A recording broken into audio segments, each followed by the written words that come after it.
Great. On that note, actually, let's shift to Yeah. Kim. So we now know why Harrison moved and came into the Middle East. Yeah. How about you? What led you to leave? And was it a snap decision, or was it something that you thought about over a period of time? It's also it's an interesting story. Yeah. So when I was, I made the decision to move early 2015. Okay. And if you'd asked me when I was applying, I applied to two carriers in the Middle East. If you'd asked me at that time if I wanted to move or where I'd see myself end up, I was like, I'm definitely going to stay in Kenya. Like till retirement, till 65. Yeah. Unless they change the date of retirement, I'm not moving. Yeah. So my wife and my brother, they told me just apply. My brother, by the way, was telling me to apply. Him himself, he hadn't applied. So he just said, just apply. Anyway, background of the story is, at that time, my previous employer, they were not really well financially. It had been a series of things. And one of the CEOs, there were rumors and allegations of corruption in procurement, in loans that were being used to pay for some aircraft. And that, at some point, there were rumors of job cuts at that time. Okay. And with pilots, which is something that had never been talked about for a while, because not only in Kenya, but in the world as a whole, there was a shortage of pilots. There still and is. there still is a shortage of pilots. So at that time, and to be honest, even with that, I still didn't feel like going anywhere. Like it didn't seem like a looming danger. Yes. You know? Because I was like, the union is there. Plus, if they do send us away, what is it going to mean for the airline? You know? Yes. So it was like, before that happens, it's going to really be a big step.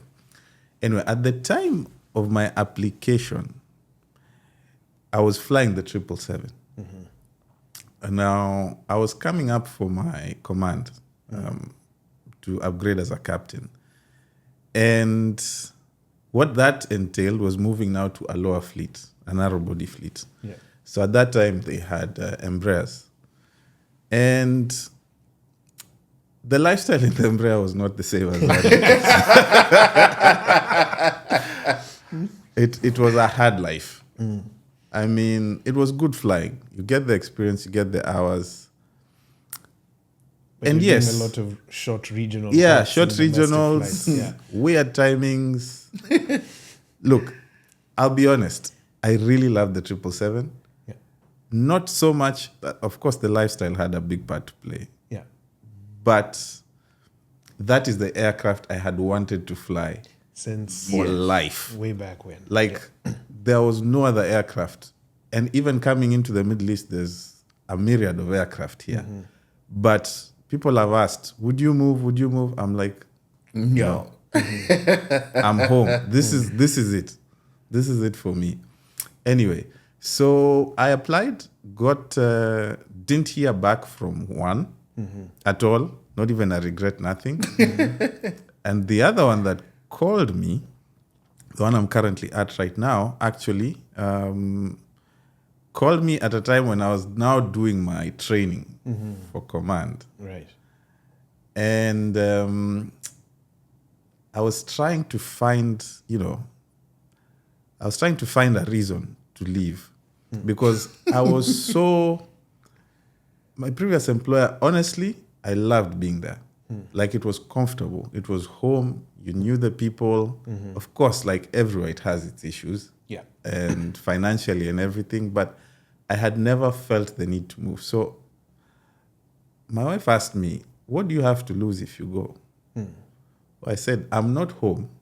We have to move and we have to, uproot our whole lives and start afresh. Yeah. So that might be a big factor in actually making the decision. Just to understand, did you have kids at the time? Not yet. Okay. No. Yeah. But she said, look, we are young right now, and who knows where this chapter will lead. Plus, in the response that I got, the offer would be to fly the 777. So I was like, you have the opportunity. She asked me, you have the opportunity to fly something that you've always wanted to fly. Now, let's think about it logically. If you were to stay, how long would it take you? And by then, we didn't know that they were going to sell off Those the aircraft. 777s. Oh. So she asked me, okay, finish your command. How long will it take you to actually go back to that? I told her it would be a clean 15 years or so. 15, maybe 18 years to just, from that To the back. 737. Exactly. 737, 787, then Exactly. 787. Okay. So it would even probably be 20 years. I say that because there are guys who stayed in the Embraer when I was now getting my command in my current employer. They stayed on the Embraer for that amount of years, and only did they get now to the 737. 737. Right. Wow. Yeah. So that was 8 years, 7, 8 years. So, and I thought about it and I said, you know what? Currently, when I've researched, and because we have a forum on the internet about how long it would take to upgrade and all that, and what they tell you on the contract, it would take 4 years. And said, okay, worst case scenario, add another 4. That's 8 years. Yeah. 8 years, even add another 2. Yeah. That's 10 years. Yeah. It's still less than what you were going to still be spending back. Exactly. Okay, fine. I understand. You wanna, at the same time, you wanna upgrade and become a captain because that's what you wanna do. Yes. Yeah. But if you're gonna wait for 10 years to fly the aircraft of your dreams as a captain, Yeah. would you wait those 10 years or go through the 20 years of uncertainty of we don't know where the financial position of the company is going to be with all the rumors that are happening? Yeah. And even that 10 years, you are building experience on the same aircraft. Exactly. So your time on that aircraft is actually getting more. It's a wide body. So your marketability, if it's to come to that, is going higher. The routes in this new airline that you're going to are, you're flying everywhere, basically. Yeah. So let's put logic into it. If it was me, my wife said, I'd probably go to the place where I'd be able to get more opportunity. Yes, you're not getting the command that you want at the time, but you're building up to it. And experience too. Because by the time you get it, you'd have collected so much more information Yeah. than you did if you stayed. You know, yes, you'd get your hours. Yes, you'd get this, that, and the other. Yeah. But because you've interacted with so many people, gone to so many routes, been in so many challenging environments, it has broadened your vision. Yeah. You've basically got training you wouldn't get, you know? And I thought about it and said, I have nothing to lose Yes. if I do. Yeah. So I applied. Motivation at that time was that, getting the aircraft. Yeah. When I look back now to what I have actually received based on coming to the Middle East and working for the current carrier that I'm at, it's a lot, to be honest. My kids have grown up here. They were born here and they've grown up here. Granted, I would wish they had a piece of home Yeah. and the experience of interacting with people back home. Yeah. However, they do get that opportunity, not as much as we'd like, but they still do. However, there's certain opportunity that I see they have received from being in this environment that they would not have received Yeah. back home. Yeah. There's many other things. There's the companies. The company that I work for also gives us the opportunity for better healthcare. You know, housing. You don't have to think of housing because in Kenya right now housing is expensive. Even with the salary that we'd get, Yeah. getting, because they gave us housing allowance, but it wasn't as to where the position it is right now. So these are the things you don't have to worry about. Yeah. You can choose to invest your money Yeah. in ways other than the basic necessities that you'd get. Education is another thing. They give you education allowance, which I'm not sure if they have it now, but they didn't used to have it back then. At the time. Yeah. And to be honest, none of us was taking our kids to public school. Each had their reasons, but private schools gave a better standard at that time. Yeah. And, we want that for our kids. Yeah. And it wasn't, when I landed in Dubai and when I accepted the offer, let me give you the background of the story. So when I received the opportunity to come for an interview, it was smack in the middle of my simulator training. So I was like, hey, this is not going to work. So I had to go to crew scheduling. Yeah. I asked them. I remember there was a lady there. Her name is Grace. Shout out to Grace if you're seeing this at some point. You saved my life. Yeah. So I went and told Grace, this has to work. I'm going for an interview here. I need you to make this work. So she was like, this is going to be impossible. This is training. I said, I know you can make it work. Make it work. All I need is, because I've told them I can't make it, and then they gave me alternative dates for September. So she said, okay, let's see what we can do in September. So she moved stuff around. We got dates in September, and I was able to go. So we went with my wife for the interview. First stage, passed the first day. Second day, passed the second day. So after you pass the second day, you pretty much passed everything. So now it's the medical, and then you go home and you wait. Yeah. So that was fine. So they said,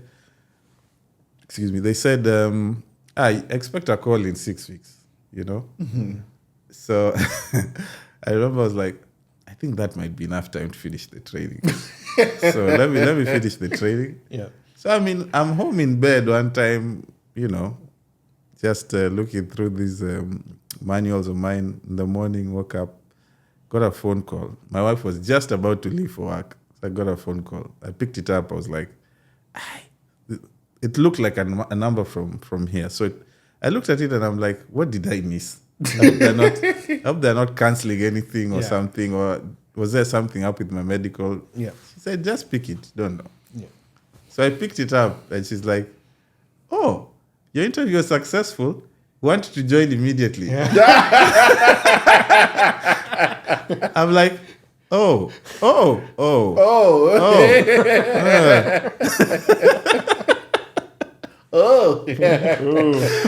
And then she said, then I asked her, can I call you back? Or can you call me back in 5 minutes? So I hung up, I asked my wife. She asked me, who was that? She said, I told her it was, they say I passed. So how she's jumping for joy, and I'm thinking, I'm in the middle of something here, I need to finish something. And she's like, why don't you ask them if you can extend? So when she called back, I asked, can I extend? She said no. She didn't even give like, any alternative. I said no. Yeah, take it or leave it. Anyway, I said, okay, that's fine. Anyway, when I hung up from that call, I was really happy. I was extremely happy. And so now I had to maneuver between, telling management that, I have to resign. So I was flying with one of the instructors. I told them, there's this opportunity that that has come to me. What should I do? Said, okay. Just ask them if you can, continue their training at least until you finish, and then at least you go when you've finished your training. So I sent the guy an email, said, okay, yeah, we'll consider it. That was a fleet manager at the time, I think. Man, I think that afternoon I was put on leave. Wow. Yeah. Like, they just put me on leave, and I was like, So they Wow. stopped your training. They did. Right. They did. Wow. They stopped my training. Mind you, when you come for your training, you're bonded for 2 years. Yeah. So I was like, anyway. So I tried asking, going to the director of flight ops at the time, asking, but I met headwinds. I remember there was a guy there. He's still there. He said, as long as I'm here, you're not going to finish your training. Wow. To my face, by the way. And he didn't know that you had gotten this offer? No, he did. Eventually, he did. Because at that time, about a few of us had applied. I'd say maybe around 8 to 10 guys had applied. And at that time, I only knew of about 6 who'd gotten called out. Yeah. So I think they were kind of bitter, especially with me. I was just in the middle of training. They were like, we've invested so much in this guy. He's just upping and leaving. And in any case, they were not happy. And I understand their point of view, but I don't understand the malice behind it. Yes, you can be upset, but the malice. I said, you know what? It's okay. It's probably a business move or a business way of thinking. They didn't have to be so malicious about it, but hey, it was what it was. So, and then again, after talking about it as well, my wife told me, look, you don't want, because you're going to go and train again. So you're going to be having this mental fatigue. And trust me, they're not going to make it easy for you when you're doing this training. And I was like, you're probably right. They're going to make it really hard for you to succeed. That they're going to put stop bars here, whatnot. Every little thing they'll be nitpicking. I said, I actually don't want to go when I'm feeling so tired. So, why not? Enjoy the leave. Okay. Yeah, and we left. Resigned, did my leave. 24th of December 2015 was my last day, I remember. It was Christmas Eve. And New Year's Eve 2016, I was in the Middle East. Oh, wow. Yeah. Okay. And coming here, honestly, so the whole time, from when I applied to actually when I boarded the flight to come, I had seen, and there was this whole, because I'd been to Dubai a few times, and there's this whole picture. You see of Dubai, you see of Abu Dhabi, you see of Qatar, there's a flashy lifestyle. Think of these things, and your eyes start shining as well. You start seeing dollar signs. I think when I was on leave at that point, that's when I started thinking about the money. And we were thinking about growing, what this would mean for us financially and stuff. Yeah. But even at the time of the receiving of the news that I had succeeded, money hadn't really come into my mind by that time. Okay. All I thought was, this is opportunity for me. Yeah.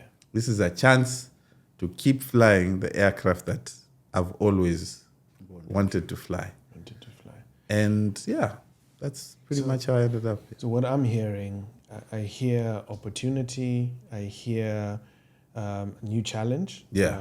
Following your passion about the particular one, driven by certain business strategic decisions that you thought your employer was going to make. And then I also hear that when you were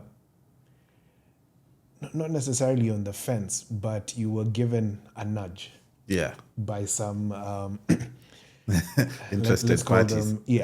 Reactions to your decision. Yeah. Okay. Yeah. Okay.